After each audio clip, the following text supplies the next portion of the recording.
Greetings and salutations, welcome back to another edition of the YouTube channel Too Many Plugins in Delta X-Ray. I'm your host Alex. Today we're going to do part 2 of Medal of Honor Warfighter. We're just going to go quickly here through the system specs for anybody who's interested in it. We're running here just the Ryzen 5 5500, 6-core 12-threaded chip. It's the Zen core over here. No, we don't want anything of that. Mainboard we're using is the Asus Prime B450MK. It's the first revision of it. Memory we're running DDR4 in 3200 megahertz, CL16. A memory kit 2x8 8 gigabytes in dual channel, so 3200, the highest that the CPU supports. So this is the memories we are using over here. It's really a kit. That's then SD Hynix, but it's by G-Skill. It's the Aegis. I have difficulty in saying that, sorry about that. Graphics card is the NVIDIA Quadro K2200. That's actually just a GeForce 750 Ti, actually, GM107 die on it. A 28 nanometer TDP is 39.5 watts. Can go as high as 58, but that's not even on the gaming. That's only if you're doing like benchmarks or something, or rendering, then it could hit that. But in general, it's way lower than that. So 58 is the max TDP. That this is 4 gigabytes. GDDR5, Samsung, and 128-bit memory interface. It says here 4 gigabytes, but the funny thing is that actually it has more on it. It doesn't show it over here, but if I would use GPU Z, I don't know if I have that installed. Let me see it actually. If I have no, I don't actually. I don't have that installed. But then it even shows that actually the memory size is 4296 instead of 4096. So it has an extra 200 megahertz, 200 megabytes extra on the core, because it's a Quadro K2200. These cards sometimes are equipped with more. That's what we are running over here. For all information, by the way, EA's Medal of Honor Warfighter came out in October 13 of 2012, and after just playing a little bit for 1 hour and 15 minutes or something, the first stream that I did, all of a sudden the time played jumped also to 3 hours and 15 minutes, which is really weird what happened over here, because that was exactly the time that I started downloading it, but I only played it for 1.5 hours, so something here is completely off. And I've, by the way, originally way more hours in this game, so very weird. Came out in October 2012, so almost in the end of 2012, beginning of 2013 that it came out. I had it just wrong. It's a Frostbite engine 2.0, so it's the same one that they used in Battlefield Bad Company 2 and Battlefield 3, so there you go. That's the engine they are running over here. I think that Battlefield 4 is Frostbite engine 2.5. Anyway, let's continue here the story. Oh yeah, sorry about that. Within the recording, I was just replaying the live stream that I made. I saw that in the end of the stream, all of a sudden the screen got really small, and I saw somebody else having the same problem also that was streaming it. There's something that they're doing with the cutscenes over there, and that part where he's driving in the car is just all of a sudden a strange resolution, or how do you call it, the contrast ratio, 16 point. It goes also to 4.3 or something, or it just all of a sudden in that cutscene goes to a lower how do you call it, screen resolution than 1080p, so that's why the screen gets all of a sudden so small, and the scene afterwards is normal again, so that's also something over there. By the way, also if you play this game, you have to put it on compatibility mode. It's only Windows 7 compatible, so not even Windows 8 or 8.1 or Windows 10, Windows 11, nothing like that. Windows 7 compatible, so go to the game files. I'll show you how I do that. Let me see where I can actually do that. Go to properties, yeah, game files, and then this one over here, you go to properties and you do compatibility and you change it for all users, and then you here select Windows 7 and then you apply, and you do the same over here also with this this launcher over here. So this one and this one, you should both put the rest, Punkbuster you don't need to worry about because we're not playing online. But if you're playing online even also, then you need to put also Punkbuster over here, enable that also, the compatibility mode.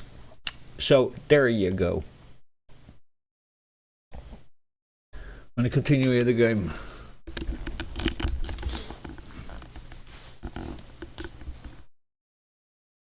And battle log also, you could go there also to the file of battle log and then activate. If you have any problems, if you install that patch to play online, that community patch, then you probably need to put battle log also in compatibility mode.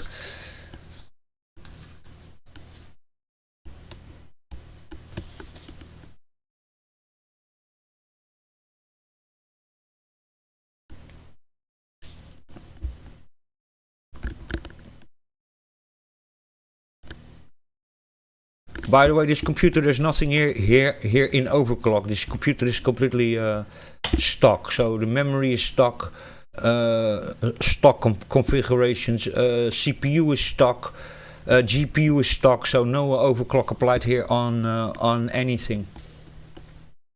By the way, the 5500 is not such a great CPU to overclock.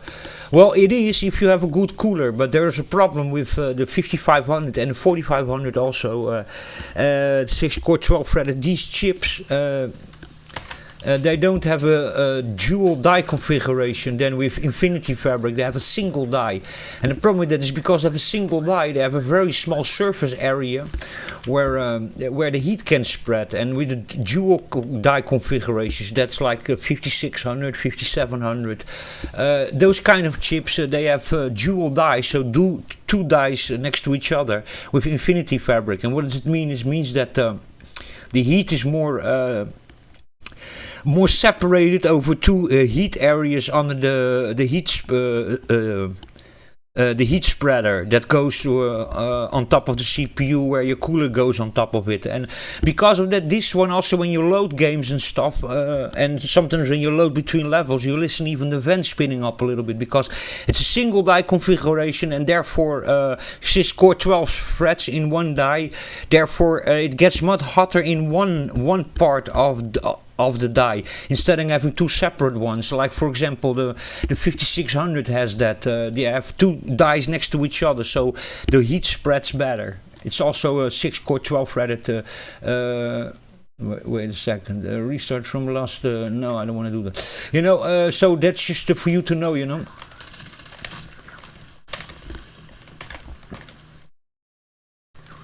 So this is a little bit more of a noisier chip, and it's a little bit, how do you call it? A bigger cooler helps in this CPU, and it's a little bit more noisy than many dual die configurations.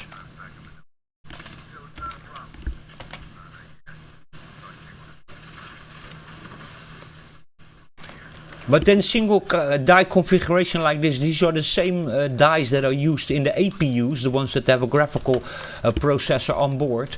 The advantage of these CPUs is that most of the times they run in about 55 watts, so they have very low power consumption. It's also because they have a lower cache. This one is 19 megabytes of cache, and then the 5600 is 36 megas, so I have the double of cache. What do I need to do now to get to him? I'm not understanding. Mother is over there. Okay, mother, but how do I get to you? The advantage of these ones is these are the same dies that the APUs use, and the APUs have way better memory controllers in it because they have a graphical core on board, so they put a better memory controller in there, so you can get your APU graphics higher, which makes a lot of sense, you know, because when you have a graphical core on board, what you want is higher memory speeds. Okay, I just need to go under it or something. Is that what's happening over here? Yeah, needs to be. And he's just standing here in the middle. Are you kidding me?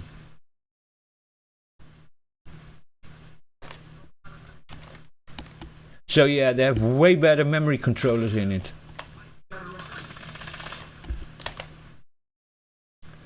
And that's the advantage of these ones. So these ones, you know, I have here 3200, which is just stock. Normally, what the 5500 supports. But if you stick here 3600 in it, or 3800 megahertz, or Megatransforce MT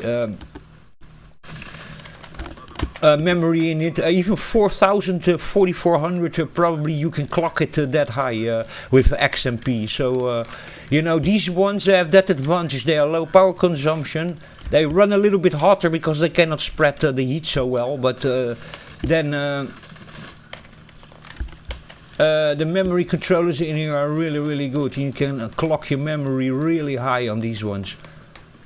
You can get even lucky, maybe that you get 4800 out of it or something, you know.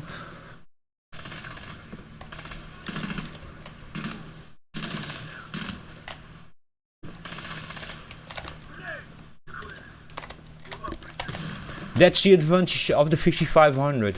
The 4500 is way cheaper. It's about, in Portugal, about 20 euros cheaper than the 5500. It's also a 6-core and 12-threaded chip, but the 4500 has the same cache, but it's based on not Zen 3, but Zen 2. Actually a refined version of Zen 1, actually, but you could call it Zen 2. The problem with that is, so it has the same core in it as the 1600 and the 2600 and the 3600. So it's actually a 1600 version, a refined version. And the problem with those chips is that, yeah, they are 20 bucks, 22 bucks cheaper. But the problem with them is that you can get the same average frame rate, but the minimum frame rates are really bad with those ones. So they have all of a sudden drops that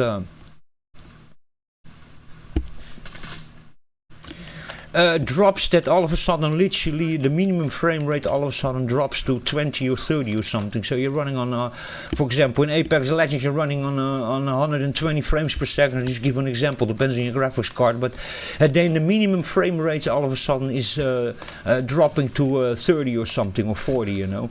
The 1% lows, you know. And the 0.1% low. So you know, and that is, then you have a really bad experience. You get really stutters all over the place. So I don't recommend buying actually those ones, the 4500.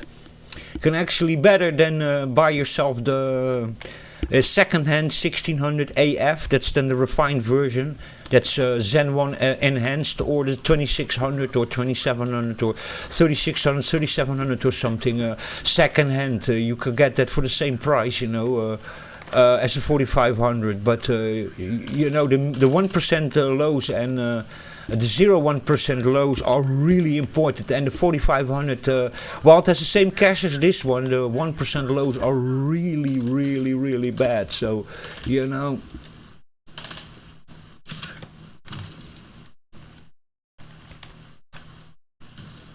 We don't want that.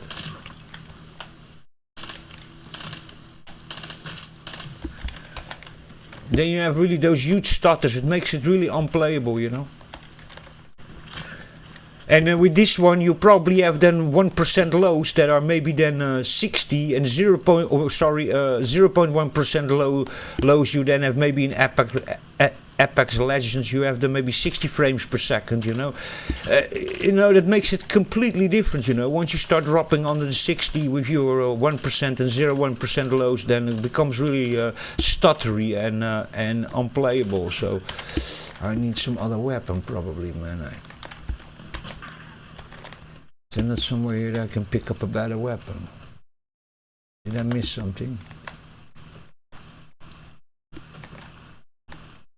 Is there not somewhere here another weapon? So yeah, that is why, and that's why also those ones in Portugal sell for about 52 euros, the 4500. They the 6-core 12 thread, but for gaming they're not good. If you're doing other things, you know, you need just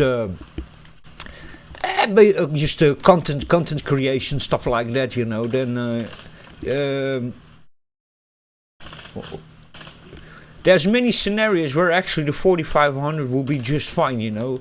But for gaming, yeah, those 1% and 0.1% lows, you know, if those ones are really, really bad, then spend the extra 20 bucks and get the 5500. Also because this is way more refined, you know, this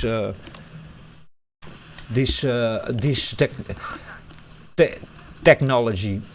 So it's more efficient, and oh my god, I was behind something, I think. So Zen 3 is also yeah, much more energy efficient, and yeah, just the difference between Zen 2 and Zen 3 is enormous. That's why the 3000 series Horizons were such an evolution.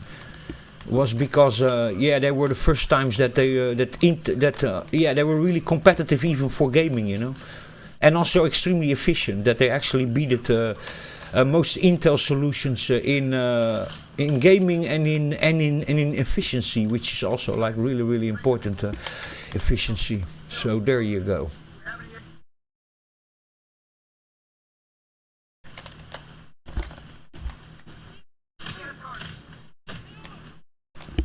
Man, I wonder how this guy is shooting me, man.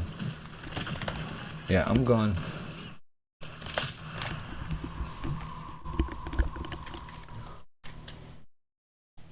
Check yourself some benchmarks on YouTube, and then you can see that the 4500 versus the 5500 Ryzen. That the 4500 also, by the way, it doesn't have 19. I said that wrong. The 4500 doesn't have 19 megabytes of cache. It has only 11. But even that would, even in mini games, wouldn't be even an issue. That there are some games, by the way, really cache sensitive, but there are also many games that are not. But yeah, that is just a chip that is very bad in 1% and 0.1% low. So there you go. Not recommended for gaming, but if you need it for all just content creation, is fine, you know. If you just were wanting, you're making YouTube videos, or you do some light music production or something, and you need a lot of cores, you know, then it's fine, you know. The 4500. There's lots of. If you're not a gamer, then the 4500 actually has even just a multimedia PC and you know, that kind of thing. Then it's actually fantastic, you know. Don't I have another weapon or something? This is not the problem that I don't have the right. I just need a sniper for you.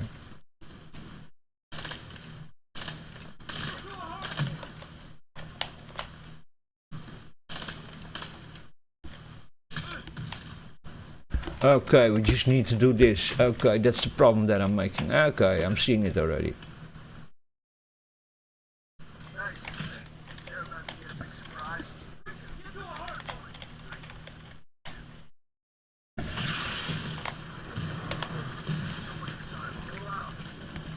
So if you're not a gamer and you just need a good multimedia PC or yeah, music production or something that you're doing on a lighter level, you know,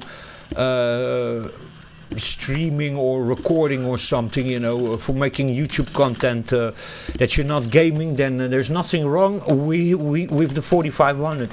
Actually performs really well in those kinds of tasks, you know. But when it's really something that's cache sensitive and 0.1 and 1% lows like gaming, then yeah, the 4500 is not recommended. Esports, many esport games, it plays pretty well actually, you know. But there are some games like Epic Legends is one of them where yeah, the 1% lows and 0.1% lows are so abysmal that you get really stutters all over the place.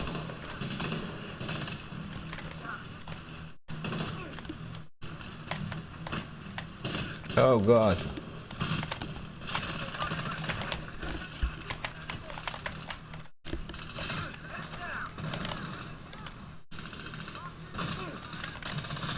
Oh my god. So it's not a chip also that you shouldn't buy, the 4500.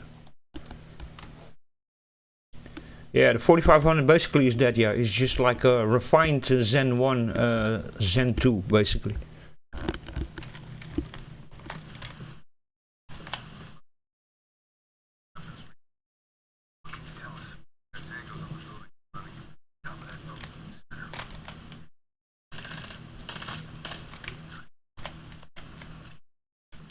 I was really distracted now with all of this.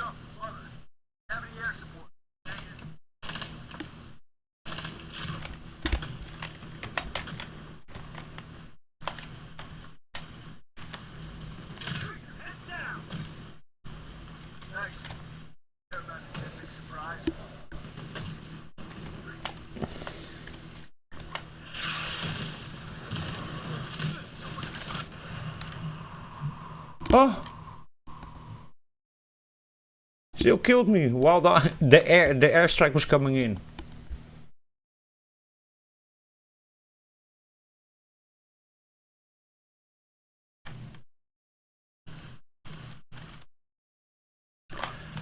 And also, if you are running like a really older graphics card or something, you know, then the 4500 is fine. Also, you know, it is.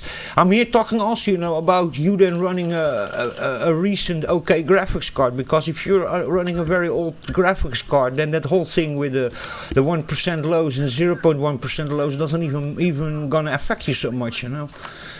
So you know, it depends a little bit what you're doing, you know. You're running an older graphics card, really an oldie, then that doesn't even really matter so much, you know. Because the tests I saw were also with quite recent beefy graphics cards that with the 4500 the 1% and the 0.1% lows were so bad. So it depends completely. So it's not a chip you should ignore. Everybody in YouTube channels, besides one of them, I don't remember the name of the guy, but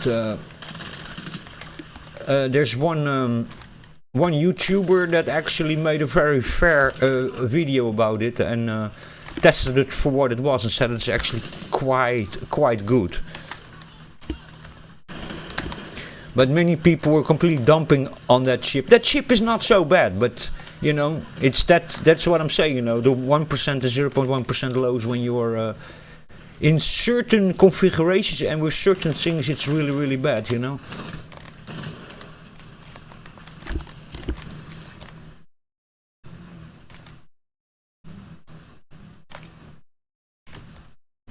So it depends completely. And then also, you know, also some, you know, the 5500, for some people you should ignore it also, you know. If you have a really decent graphics card, then and you want to play Doom, the Dark Ages, then 5500 is not even gonna really do the job for you, you know. Not even the 5700 or the 5600. In that case, you should get anything 5700, 3700, something like that, 7700, 8700, 9700, because there's many games like Doom, the Dark Ages, where you need really 8 cores and 16 threads. So there the 5500 and the 4500 will not serve you at all. I mean, it can run, but it's going to be literally unplayable, you know, that.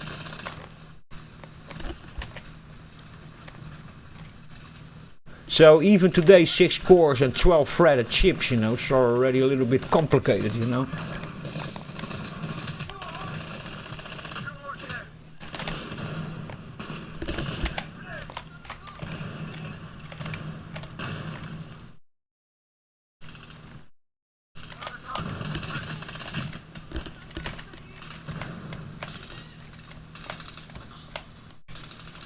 He's over there. Oh my god, there's my bloody button again.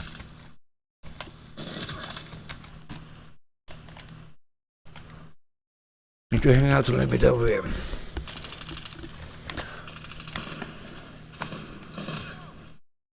He's over there, that son of a bitch. Out of ammo.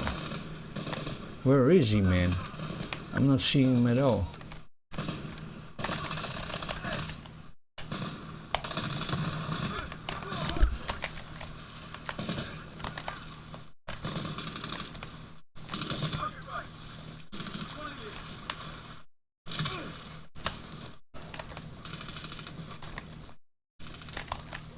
Want to just hang out a little bit over here, get my my health back. I don't even have ammo anymore. That's beautiful.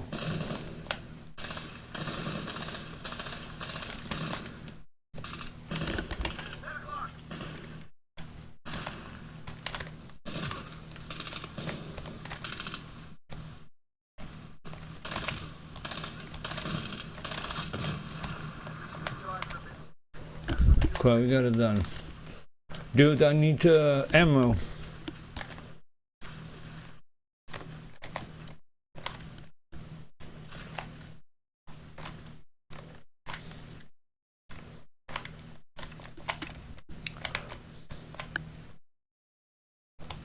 Even the 8-core 16-threaded chips like 3700, 5700, those ones you can actually get for a quite reasonable price, but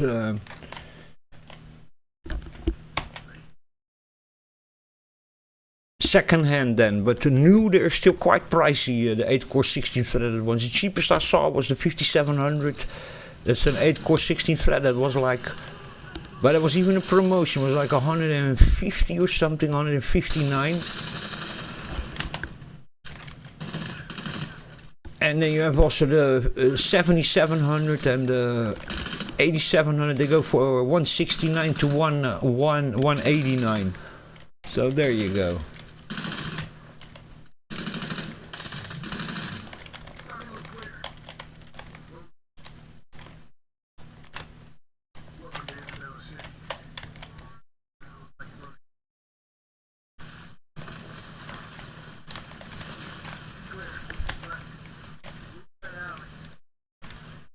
So there are also people, you have a more recent graphics card, a more high-end one.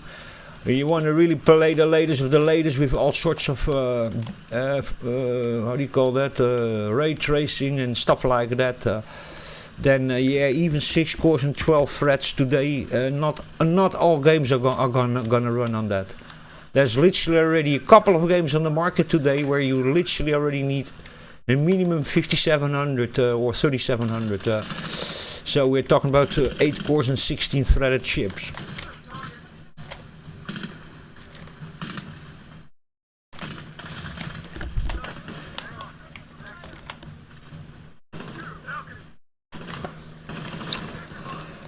It's sometimes a bit exaggerated also, minimum specs. There's also, I've had it also already also that game said that something wouldn't run on a particular CPU and it runs fine, you know. I mean, it's a little bit of an experiment you have to do.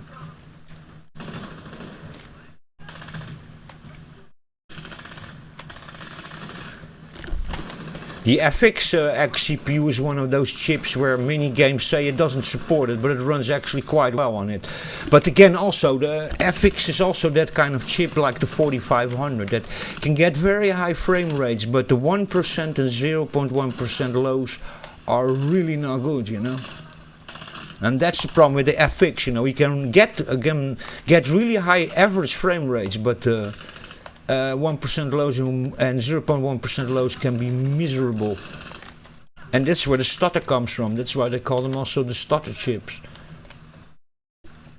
Because they just have those little dips for a moment where they just all of a sudden drop so low that you get micro stutters. So yeah, you want to be really totally well, future-proof is always difficult to say, but you want to be able to play everything. You have a more high-end modern graphics card. You want to go even for 1440p and 4K gaming, then with ray tracing and stuff like that, then actually you should minimum get anything 8-core 16 threaded, so 5700, 5800 and 7700, 7800, stuff like that. Where's the other one? I'm not even seeing him.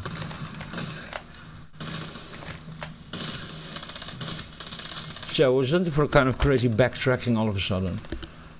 I need ammo. Come on, son. Hello? Give me ammo.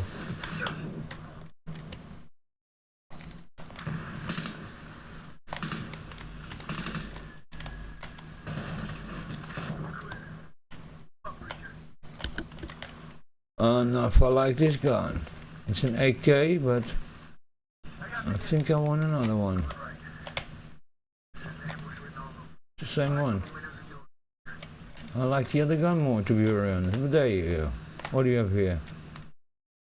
Little shotgun.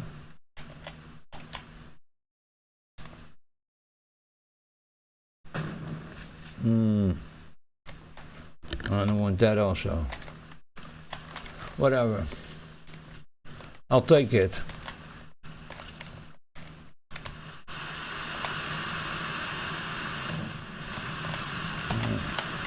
Better for me.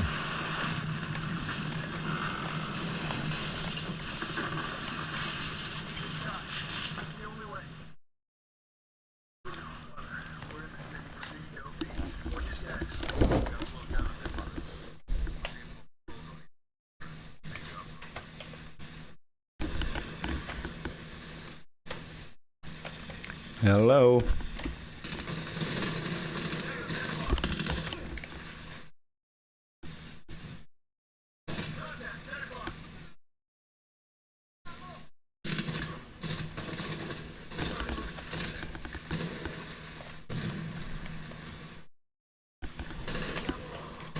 Quite an interesting map this, to be very honest.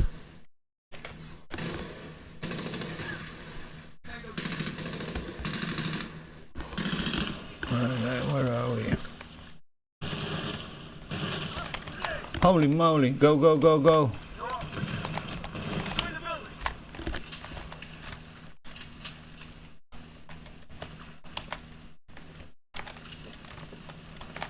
Interesting map. This whole water thing like this reminds me of Battlefield 4. A lot of this kind of stuff going on.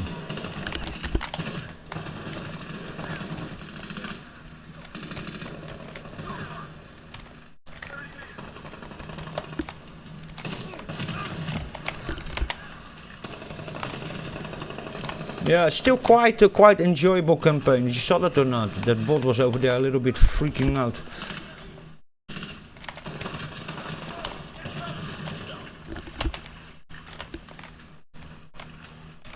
Come on, son, give me some ammunition. Ah, he was over there on the roof, man. I didn't even saw him. Yeah, still the campaign not bad, not bad. I have to admit. Getting now a little bit more interesting. At the beginning was a lot of holding hands, but now it starts to get a little bit more interesting. But that's also a little bit the problem also, you know. Let's face it, you know. How many games did you actually really finish, you know? How many games you play an hour or two and then you go like, yeah, I'm not really liking this so much, you know. But sometimes you have to play a game really till the end, you know. I had that to several games already that I played for an hour or two and then I thought they were shit, the games, and then many years later I picked them up again and then I played them more than 2 or 3 hours, and then I all saw, yeah, it was actually not a bad game at all, you know. Sometimes also we give sometimes up a little bit too quickly, you know. Holy moly, man.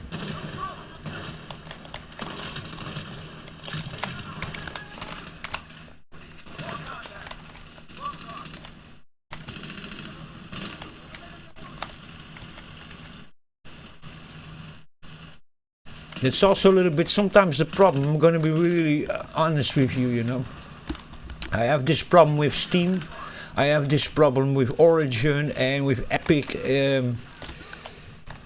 If you have too many games, then oh, holy moly.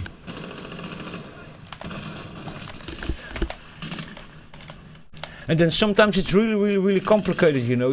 You have a too big catalog of games, and you very quickly you're jumping. You play a little bit of a game, and then you think like you don't like the first little bit of it, you know, and then you immediately give up, you know, because you have so much more to play, and then you jump to another game, and then you play sometimes several games without ever really not even finishing one of 5 games that you play, you know, and that's a little bit the problem of having too much, you know. When you have too many games and too much stuff in your back catalog, Sometimes, first of all, it's difficult to pick a game because you have just too much stuff to search for. Through too many trees, you can't see the forest anymore.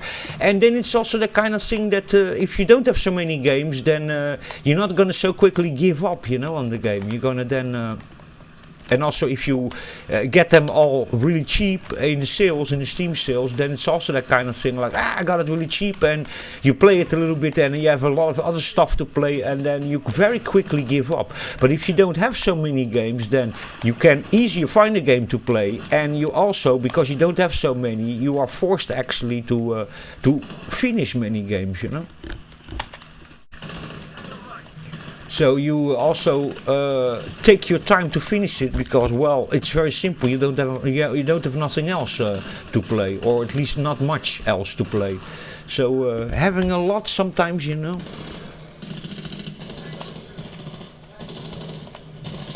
Sometimes less is more, you know.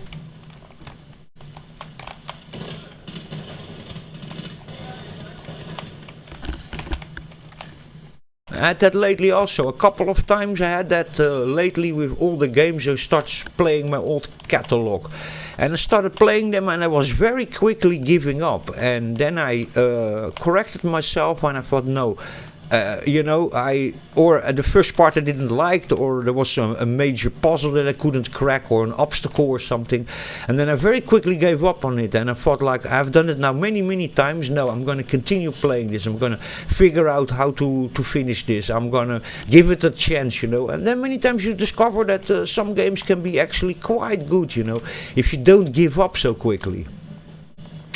So there you go. Needs to be also a game that is within what you really like. I mean, there's also, just don't ask me really to play RPGs and stuff like that, because that's just not for me, you know, or certain real-time strategy games. So, you know, I mean, it's also that, you know, there's sometimes just a game that will just never work with you the way the game is, or what you normally like in games, you know. So, you know, this rule doesn't go always, you know. Some games you have to experiment, and if you then continue and you don't give up, then they can become a very good experience. And there are also games that are just bad or just not made for you, and then it's never gonna happen. Dude, what do we need to do here? You now stay here like some sort of a, I don't know what to do now, man.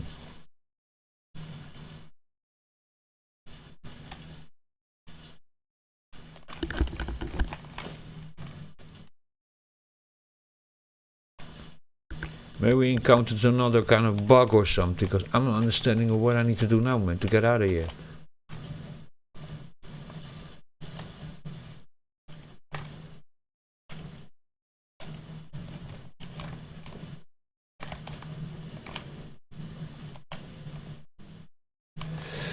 So yeah, sometimes it's really a little bit, we give up too quickly, or at least I give up too quickly. I'm not sure, also such a completionist, as they call it, person who, how do you call that, finishes everything, you know. I just don't have that really in my nature, but sometimes we give up a little bit too quickly, you know, and then we'll never really experience the things also the way they should be. Didn't we just came through this? Yeah, we did, man. Really weird. I don't know what to do next, man.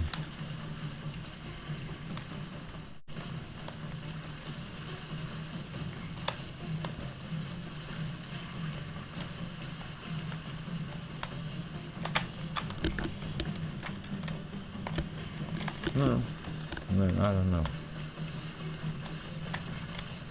There's something I have to do here that I'm not seeing, or maybe somebody is still alive over here. Dude.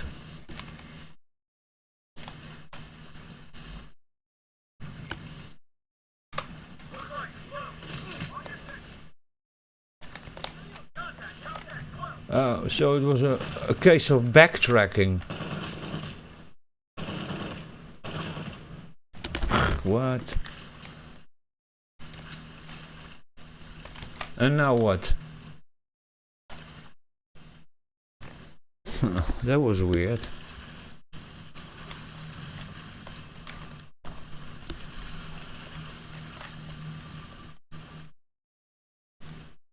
So you have still an old back catalog of games, and you don't know what to buy, and you don't want to buy this modern trash slop that they today sell you. You know, go back to your back catalog and play those old games that you have never finished, and you will see the great time that you will have.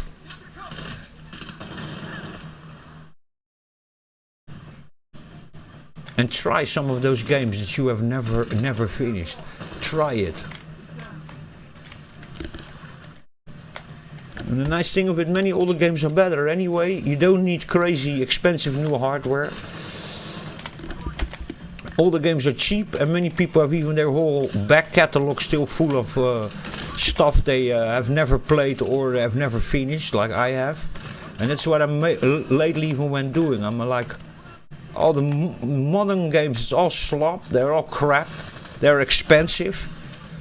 I have so much still I haven't even played. I'm gonna start going through my old back catalog and play those games that, or I've played very little and I've never finished. Instead of spending any more money on especially modern slop, to be very honest. And yet there's then also always that luck that you have still, that sometimes games are being given for free, especially on the Epic Store, you know, but even some other storefronts do that sometimes. Where is he? He's over there somewhere.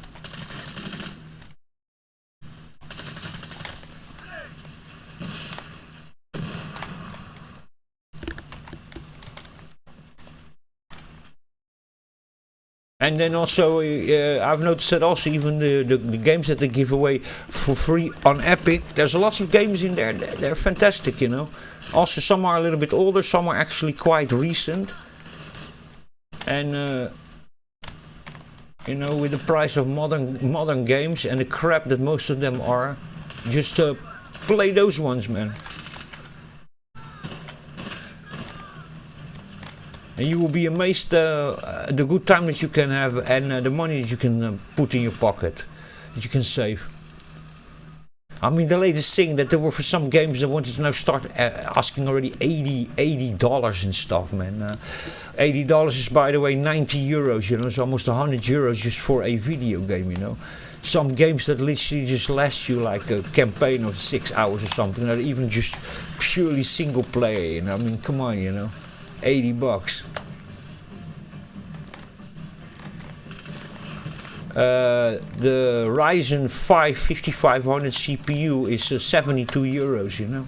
So $80 or 90 euros, you know, for a video game, that's the price of a processor, you know. You can buy yourself a really fast 1 terabyte NVMe and then still keep $15 in your pocket or something, you know. It's, or even a motherboard you can get already for that kind of money, you know. And that they're asking today for one video game, single player games even, you know. Games that you can some of them finish in 6 hours or something, you know. It's completely ludicrous. I mean, there's some games I can understand, you know, that they ask a little bit more for it because you get so much playability out of it, and months or years multiplayer, and like GTA or Battlefield, you know. That for me, some, you know, there are certain games, you know, that you can get so much out of it, and content out of it that's then maybe even worth it, but that needs to be and also be one game that you would play for months or something, or maybe even years, you know, because otherwise, you know, and then even many people just prefer to wait a couple of months and get it for half of the price, or you know, sometimes even less than that. Sometimes you wait a couple of months and you get the game already with 60, 70, 80% discount, you know. So there you go, you know. Times are hard for people, and people don't have just money to spend. At least many people don't have. Dude, you're walking slow? Come on.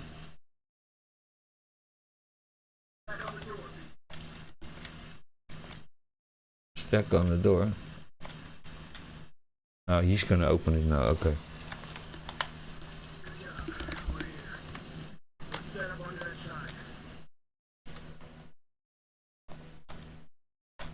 And wait for those summer sales, you know, on EA games or on Steam, and you wait for that a little bit, you know, you pick yourself up a couple of games for sometimes a tenner or $20 or something. So.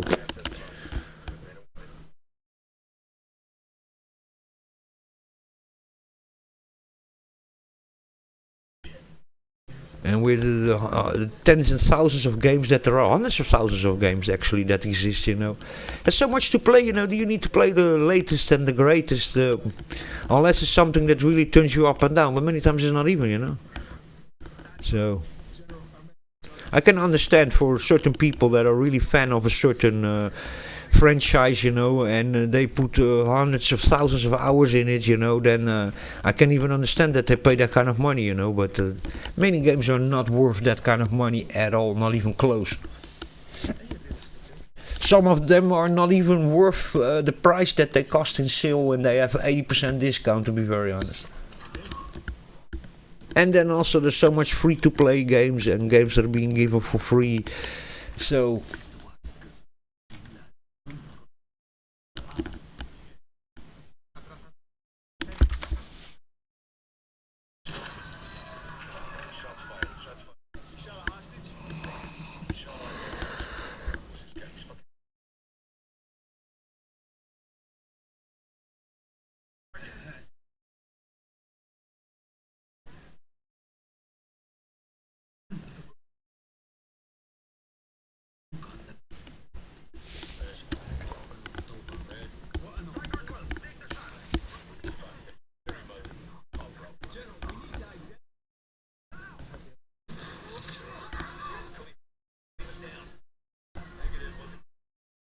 These cutscenes are really good.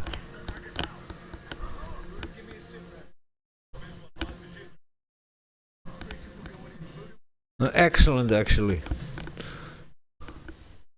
It's not that this game was a cheap game. This game was an expensive production. That I can really tell you, especially for that time.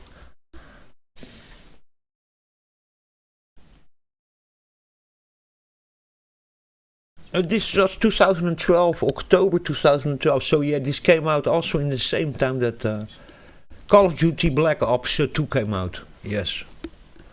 And Battlefield 3, by the way, came out in 2011. So this one was October 2012, so almost 2013. So I think I'm actually quite correct that this is actually running on an enhanced or a pre-version of the same engine that was used in Battlefield 4 and in Battlefield Hardline. Yeah, makes totally sense.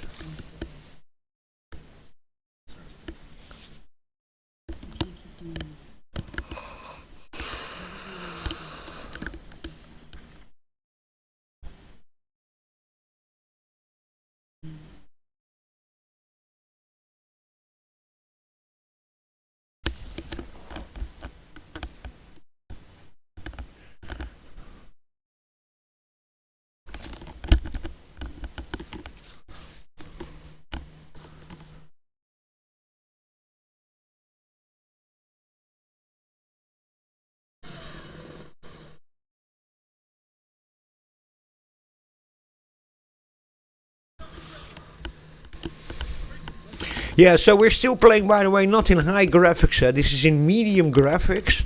This is the way the game configured itself. But then we have ultra textures going on. And it looks absolutely brilliant. And I want to leave it like this also because it by itself configured itself like that. So this is what this game thinks is the best for this hardware. And it looks really, really amazing actually. Now I could even go for a high or something, but then I have the feeling that probably I have to just, and that's what I want to try a little bit later on in this game. Then I'm gonna, how do you call that? Just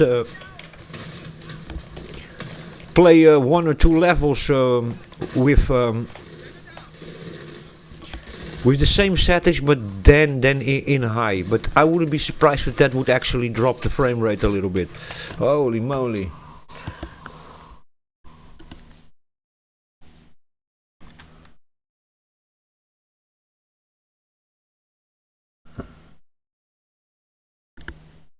Look, we could actually, with ultra texture, textures like this, and then vertical sync.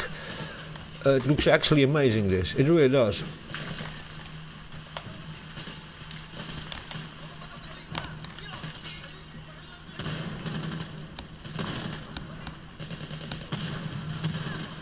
Holy moly, man.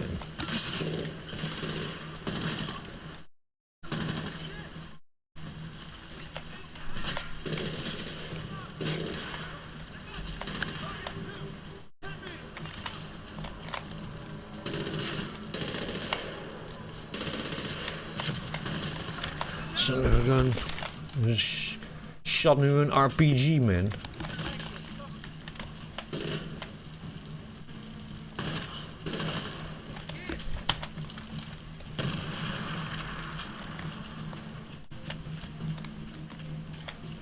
No, it's totally enjoyable campaign, to be very honest. It really is.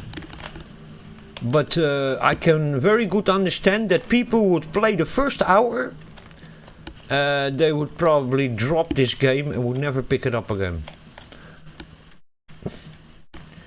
I think this is already way more interesting, but the first hour gives you an impression that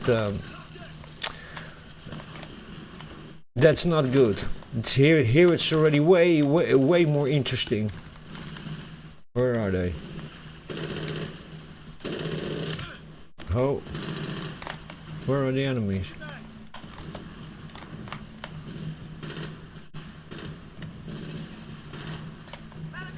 Oh, he's over there, man.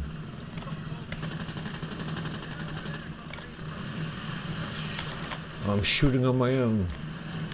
That's interesting. Okay, they're all coming through here.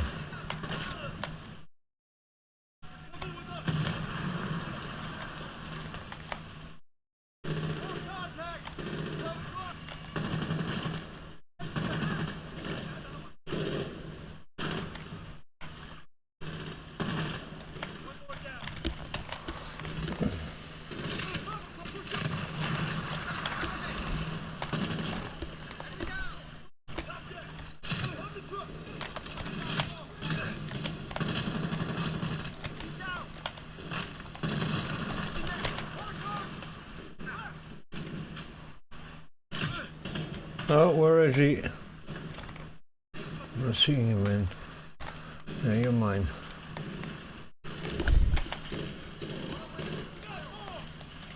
Yeah, so this is the kind of game also that you need to play a little bit longer, you know.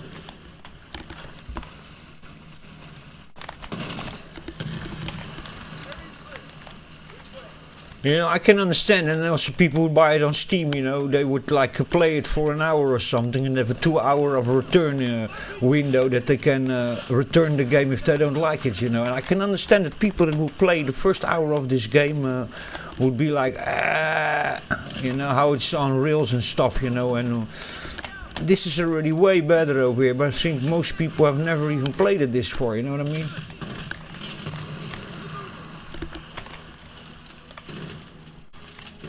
They just returned it, you know, after 1 hour, or oh my god.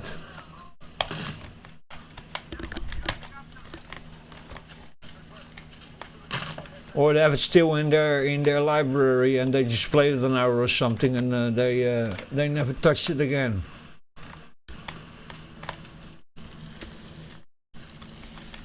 I'm not gonna judge this game on the whole thing of being on rails and holding hands and that kind of stuff and being all scripted, because I don't like it so much, but some people like it. But the rest of the game, the first hour I thought wasn't good at all. This part over here, now what I'm now playing, I would give this game a 6 to a 7 out of 10. Being more fair, is 6 out of 10 to be very honest. 7 out of 10 doesn't deserve. But a 6 out of 10 definitely deserves. As a single player, not bad at all.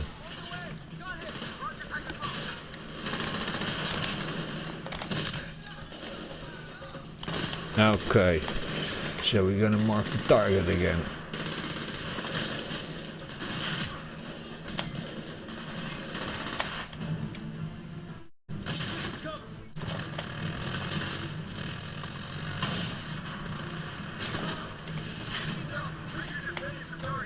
Yeah, it's interesting. Not bad at all. Not bad at all. It's very, very enjoyable, but not the first hour. But on this kind of minigun on a real kind of thing is that I don't really appreciate so much, but the other Medal of Honor had this also, so to keep everything in the good spirit they put this in here also. This kind of thing for me is many times not the most enjoyable thing, but then again they're giving you a lot of different things in the game, so you cannot be saying this game is not dynamic. Lots of different scenarios and things going on.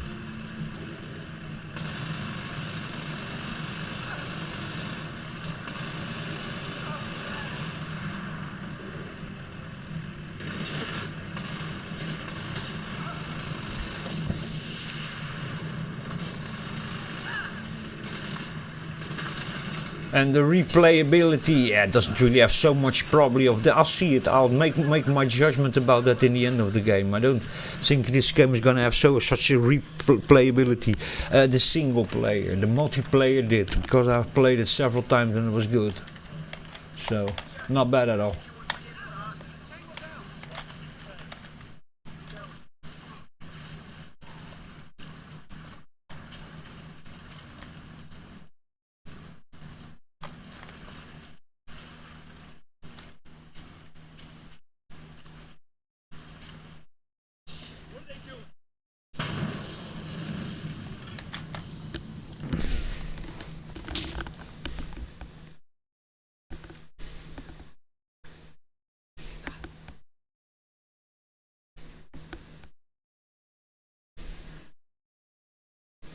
You see, these older games, you know, there was no ray tracing, no frame generation and upscaling and DLSS and stuff like that, but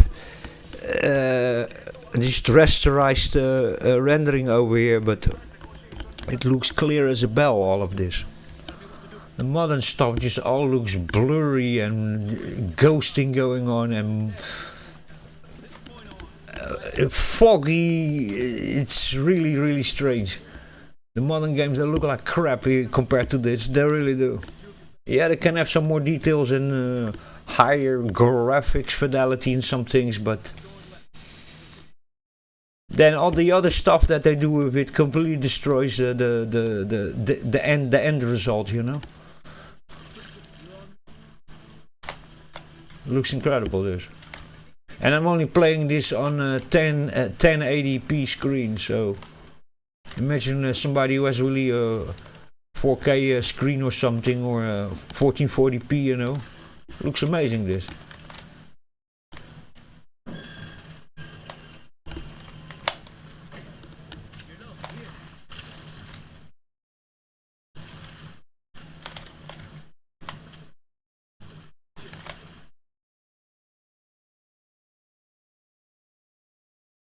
What?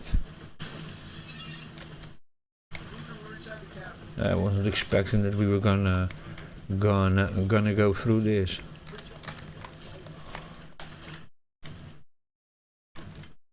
That looks amazing, man. And by the way, I've noticed that the first part 1 that I played was running very shaky, and I've noticed that putting the compatibility mode in those two files I showed you in the game files have absolutely made this game way more stable.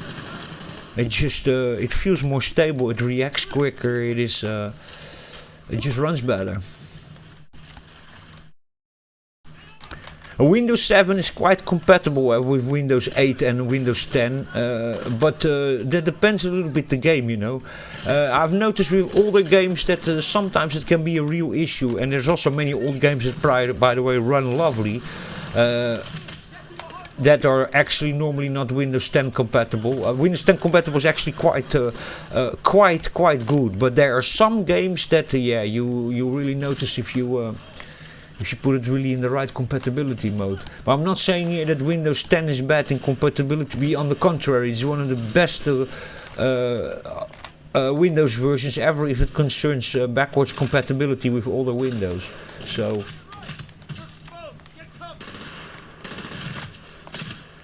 He was over there, man. I didn't even saw him, man. Like,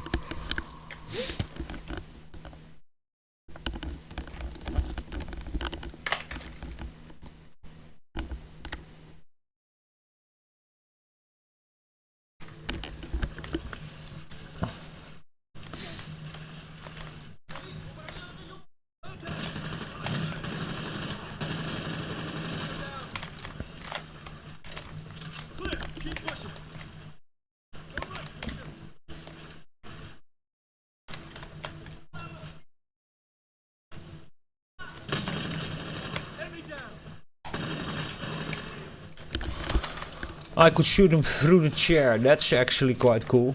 That worked. Hey, the guy had a shotgun, man. Bastard.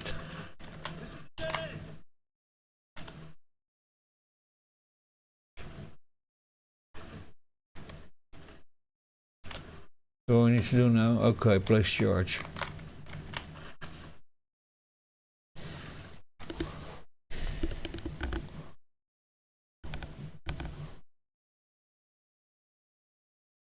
Knock knock. Funny. Nice Easter egg that.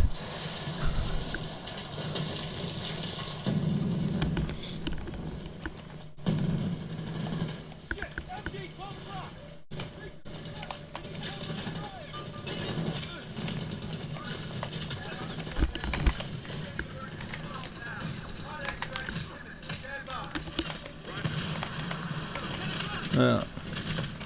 It looks amazing, this game, man. And inside the building over here with the wood and stuff. Really looks good.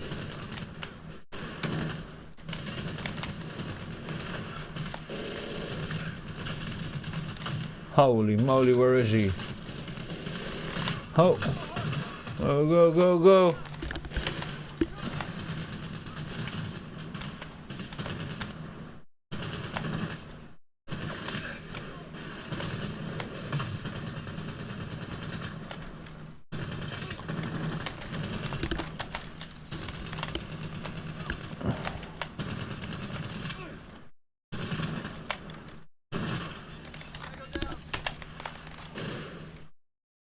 Looks incredible, this game. Looks really good. Oh! What's going on? Where are you?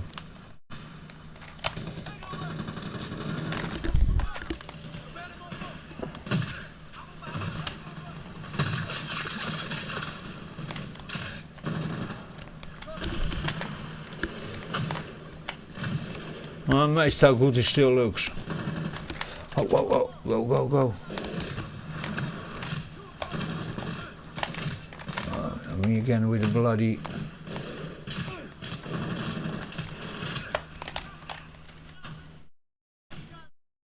Oh, that was mine.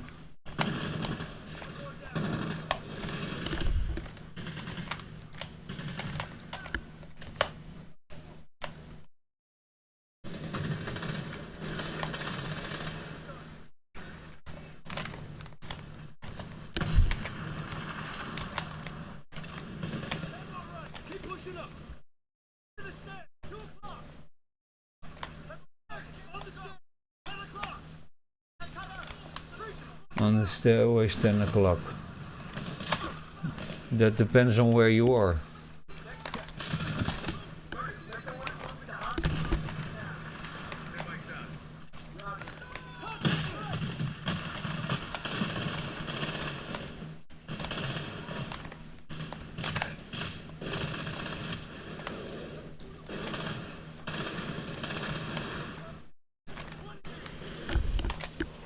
Very interesting map, this. Oh, what happened? Was that a cutscene? Yeah, it was.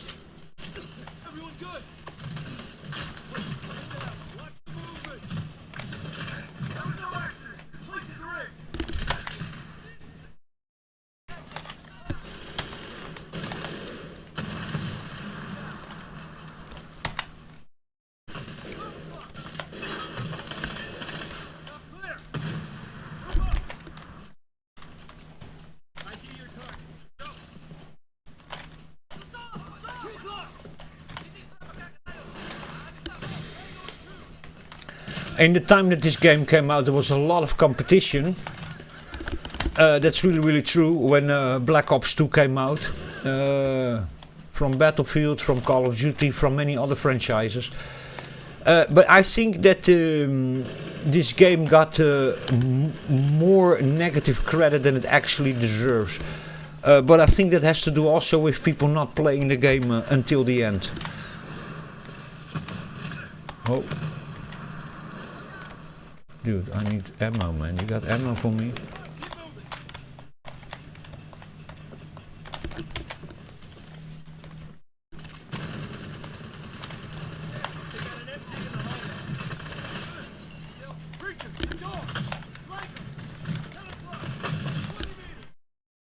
Let's go pistol, just man. I want to go pistol. Give me a pistol.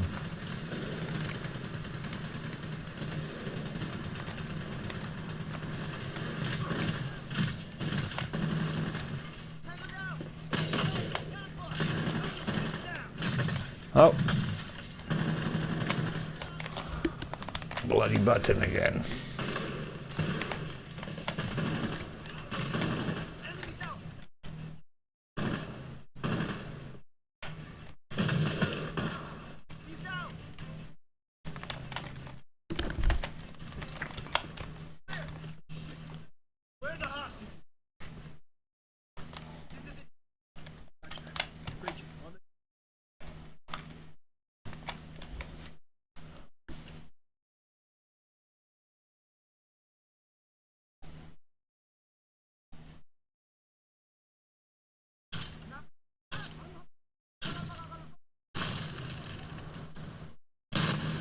Flashbang.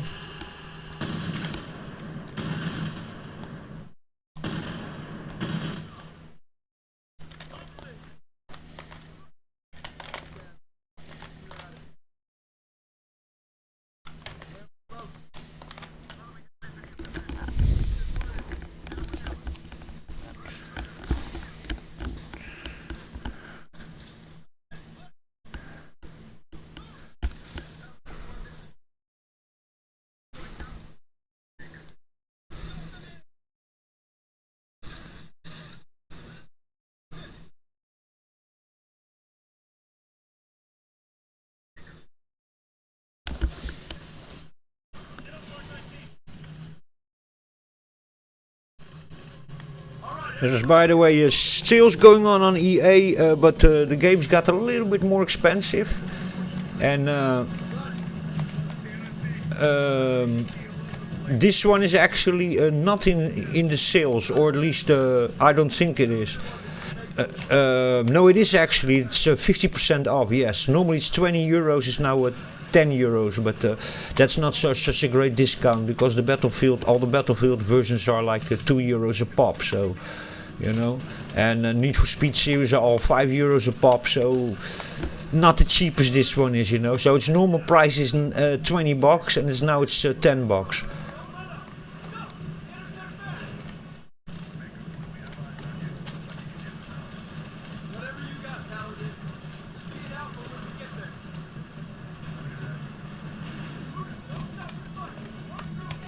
Just by the way, just also, I'm not steering the boat, you know.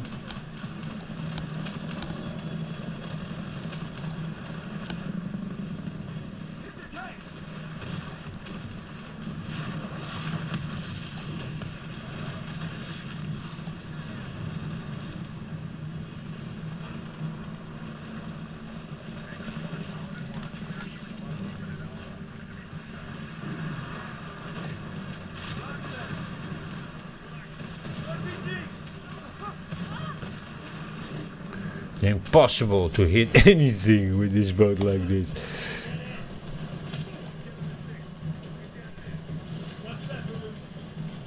Very difficult.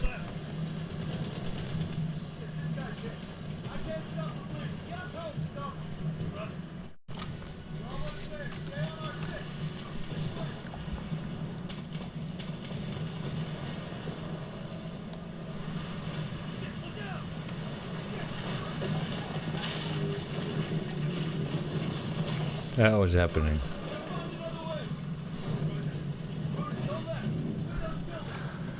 Is there anything that cannot go wrong in this game, you know? It's war, explosions, car crashes,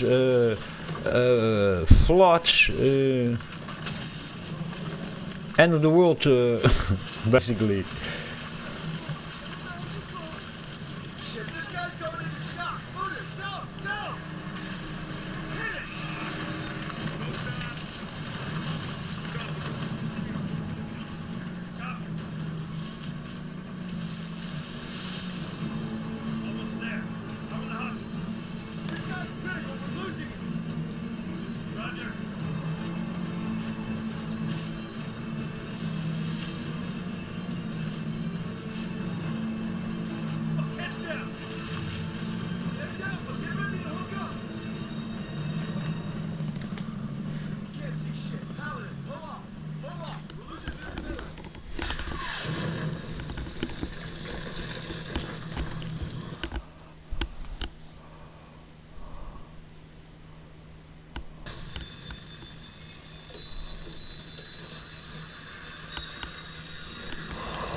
So now I can control the boat, but the first ride I couldn't. And it was basically impossible. The movement, with the boat ride before, it was impossible to hit anything, to be very honest. It really was. Now I am the one over here that's driving the boat. Or let's say floating the boat.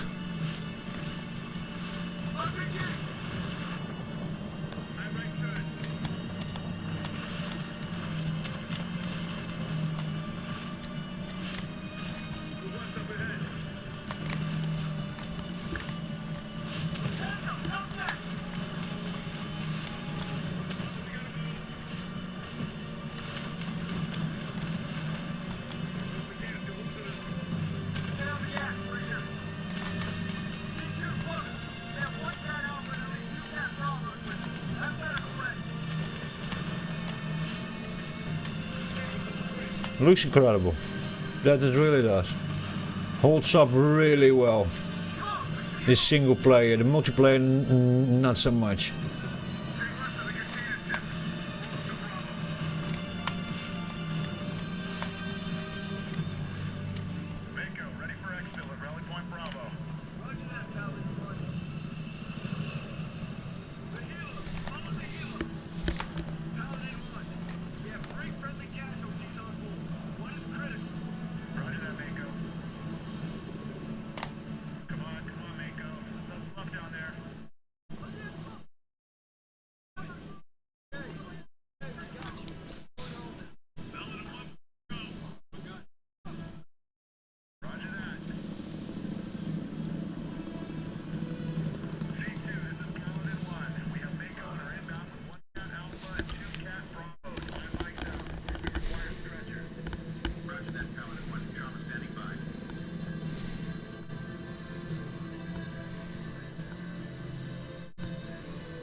Again, like the other Metal of Honor, the audio is really low.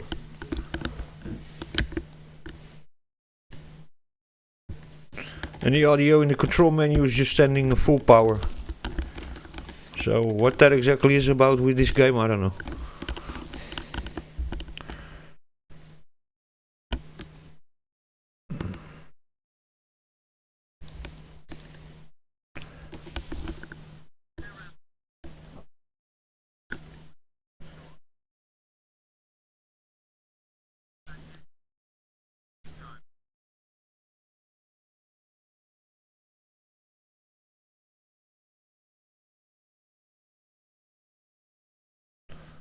Interesting snipe mission.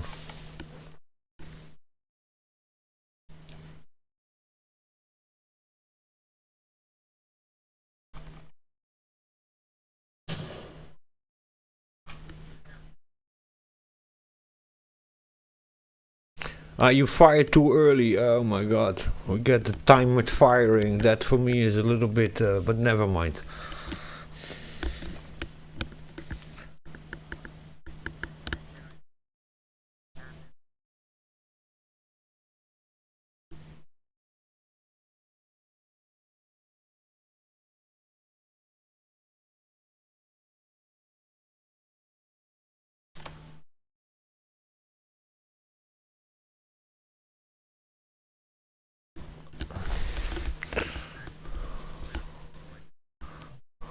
So don't fire. That's basically it.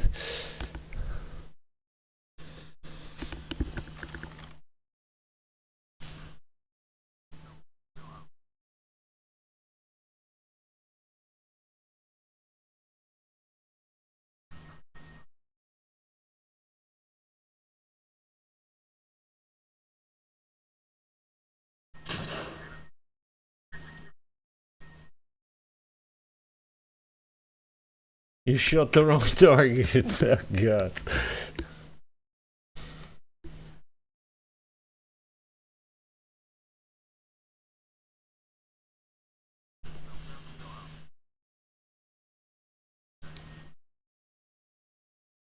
The captain is over there.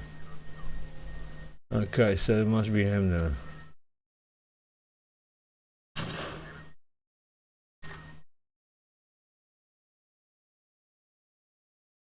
Shot the wrong target. Oh my lord.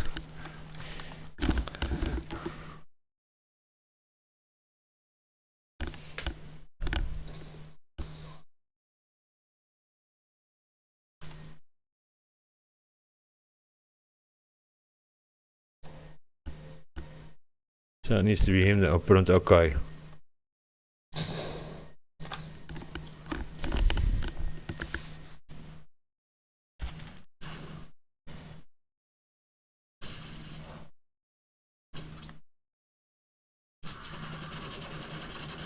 Little bit sniper ghost warrior thing going on over there with the sniping and seeing the bullet going through the air.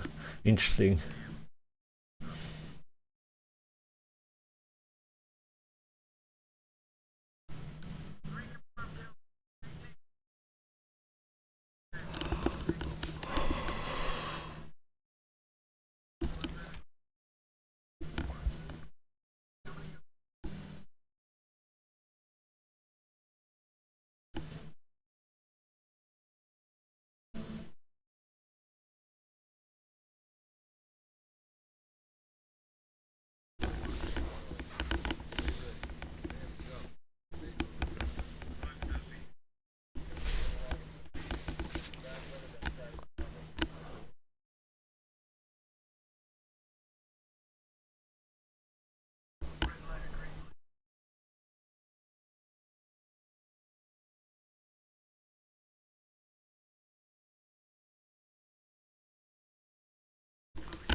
You see, I always want to immediately kill everything I see moving.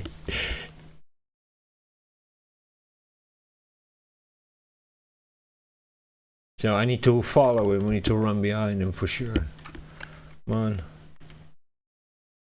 Not gonna give me that hole.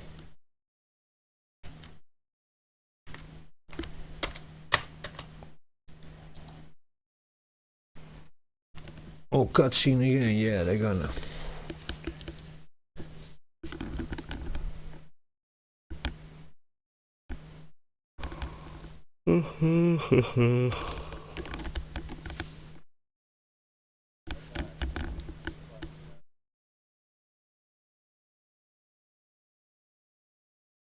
There's a magazine hanging there on his back in a very strange place. Looks really weird.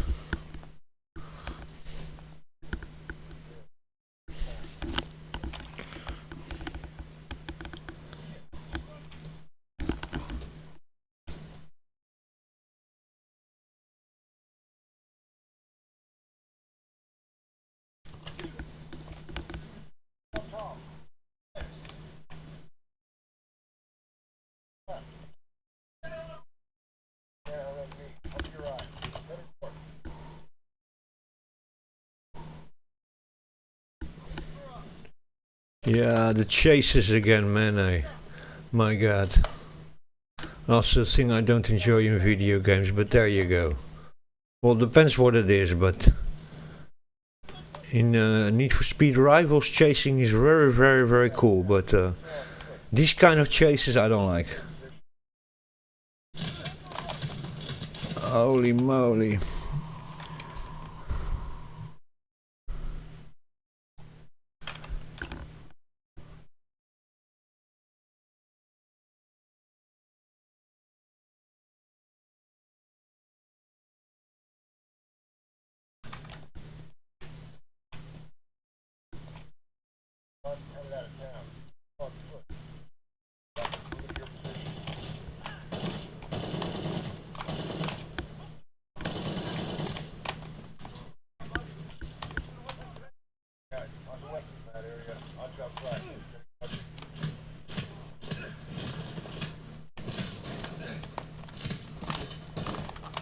Okay, that was weird also, man. Okay, so now you need to all of a sudden forget about the other guy that's running away.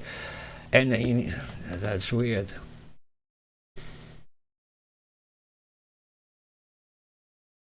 Why can my team, I got 4 guys with me, why can my team not keep on shooting on the other guys, you know, chase, and I can keep on chasing him? Doesn't really make any sense.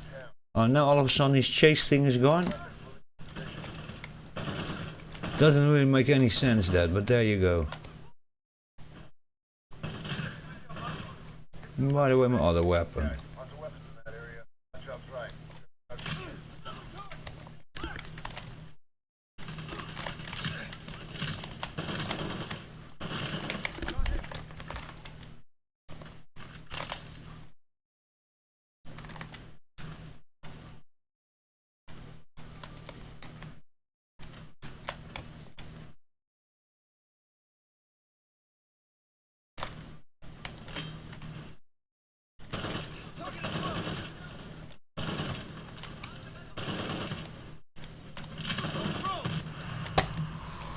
They don't play around, these boys.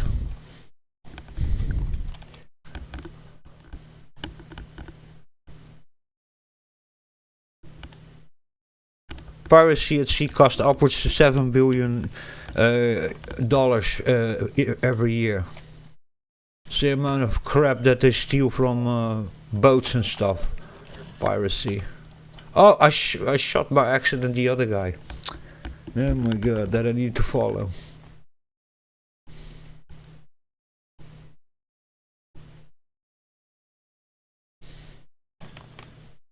My whole team should just keep on firing here on the other enemies over here, and I keep on chasing the other one.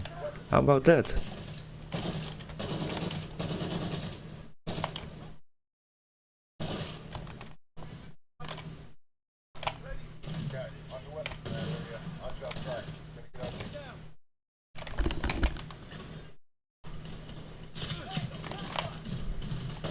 Saw that? He all of a sudden glitched on top of that those boxes over there. It looked a little bit weird. That again was here and there some strange. Give me some ammo, friend.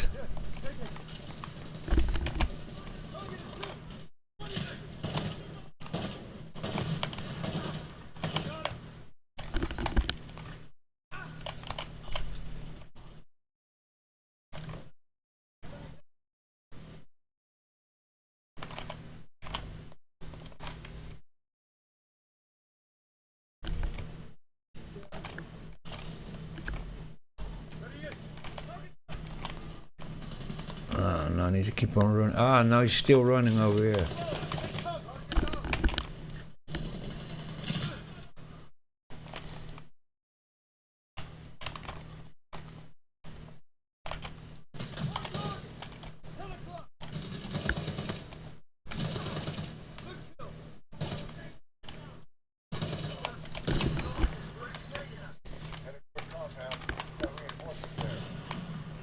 Yeah, it's an interesting campaign and not really that bad.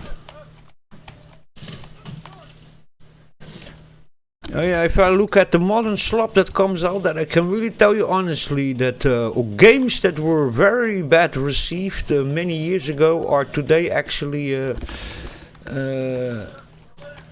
really good compared to a lot of modern stuff. So the modern stuff is that bad that what was a decade ago crap, you know, is today actually way more interesting. And not the first time I lately had that I looked at games that were a decade ago really received bad, that today they're actually really good. In other words, the crap that comes out today is just so bad.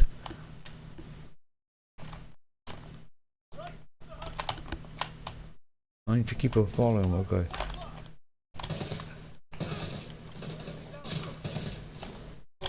Where is he?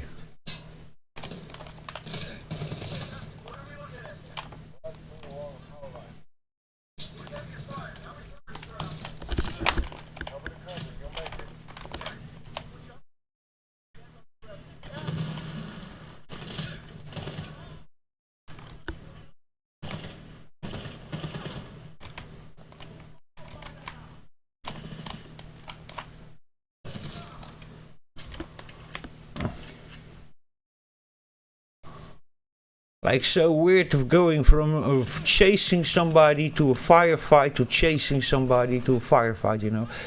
It doesn't really... oh, and now I didn't even saw that it was him. Because his symbol wasn't on top of him. Oh god. Yeah, that's a little bit bad done that, to be very honest.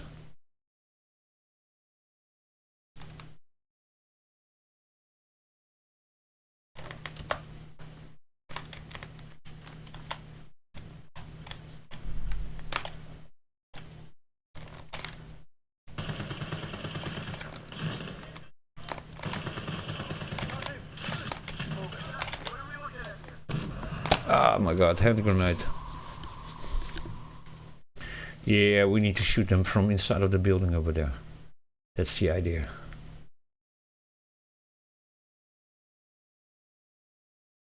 I already don't like the chasing thing too much, especially not this one in food like this. But then especially this thing of chasing and then start having a whole firefight and then chasing again, for me is very weird. This.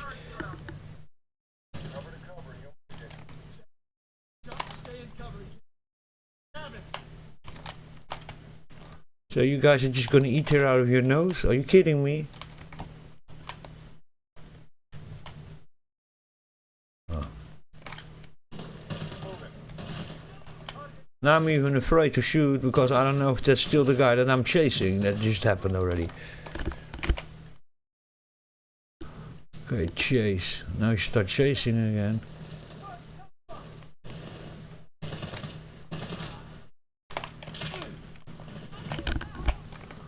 That's what I want. Give me that.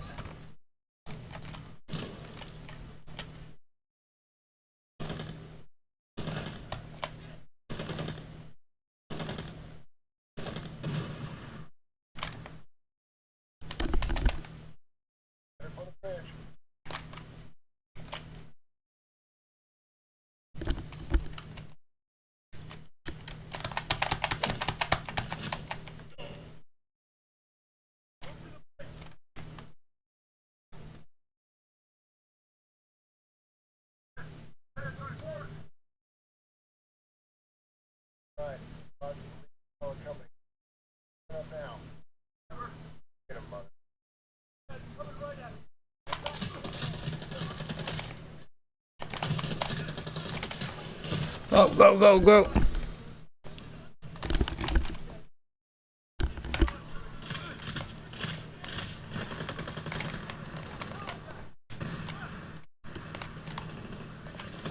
Oh, this one is mine.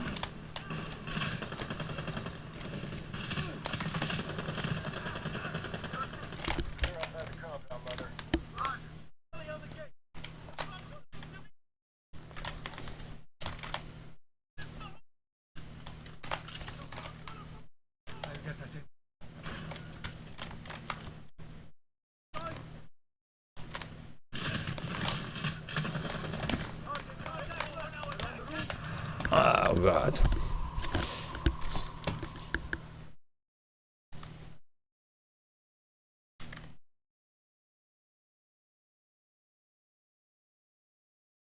Yeah, a lot of things in this campaign that work and a lot of things in this campaign that don't work at all.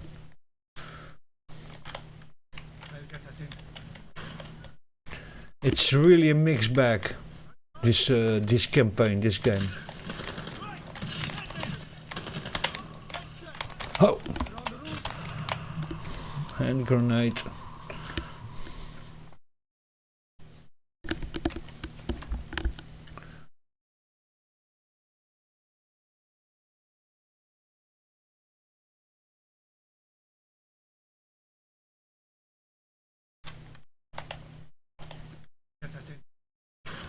Okay, and I'm gonna approach this.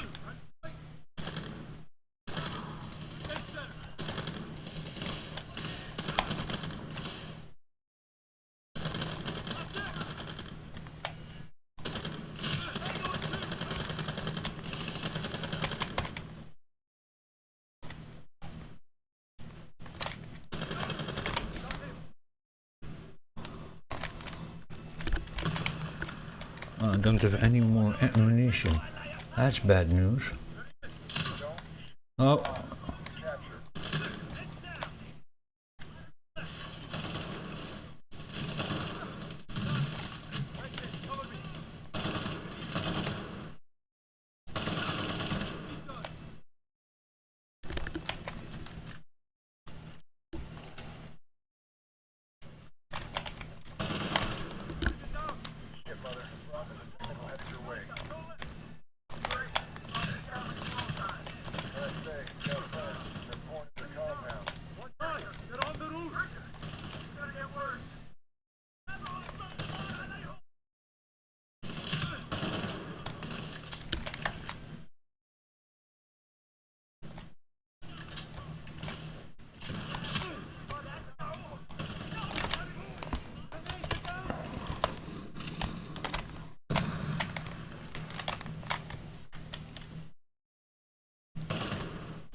Yeah, it's quite enjoyable, to be very honest. Not bad at all.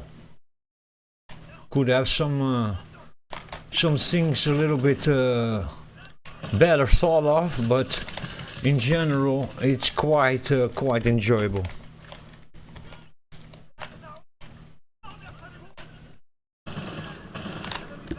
Go!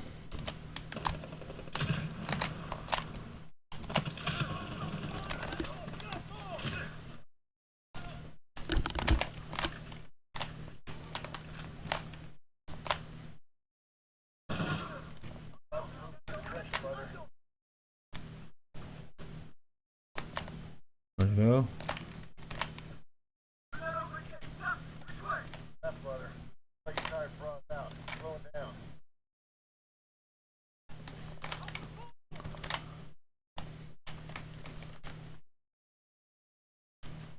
Okay, he's still running over there.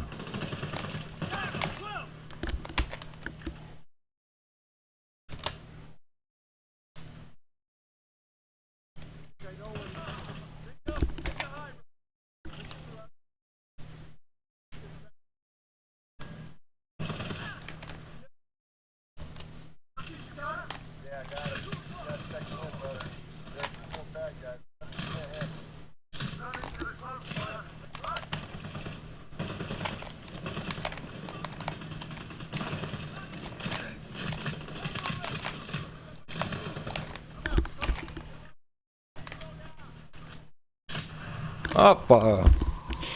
Nice one in the middle of the bridge.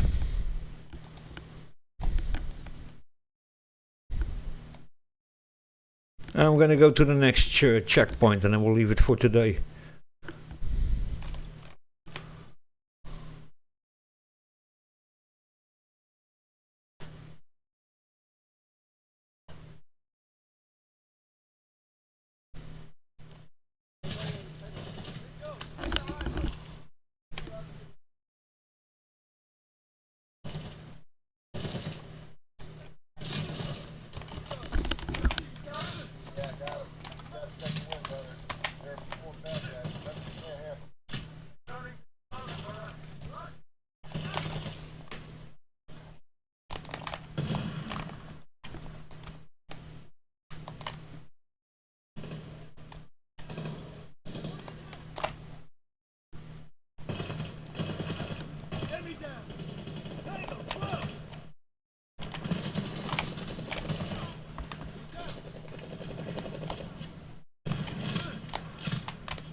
So the guy you're chasing, actually, if you just go through this really tranquil and you don't run and you just shoot all the guys like that, the guy's not going to really run away from you, you know. The whole thing is that, you know, you just need to, but it doesn't really make so much sense, you know, when you're chasing somebody and he's actually all the time just sort of waiting for you, you know.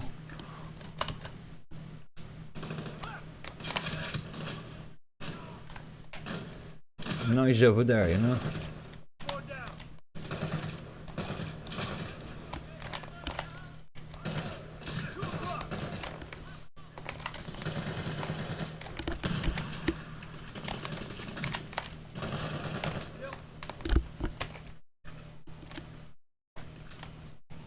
Anyway, keep on chasing him wherever he went.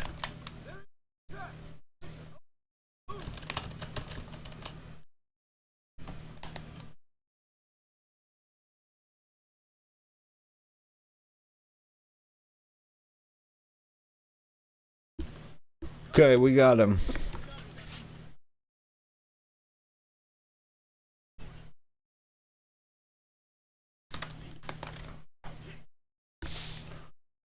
You have seen this and no crashes whatsoever. You can here and there have a bug and stuff, but no crashes. These were the times.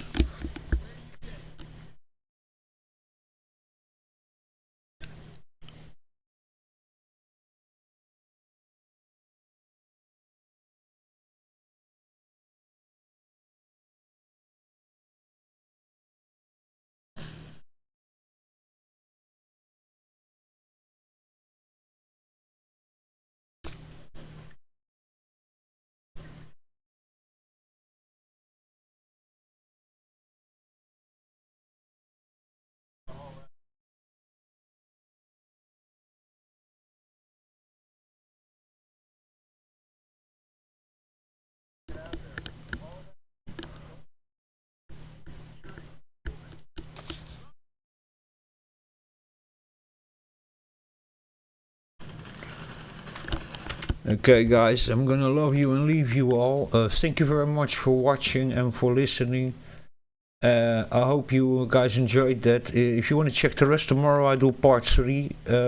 So tune in if you're interested. Anyway, hope to catch you in the next one. Stay safe, take care, cheers and beers.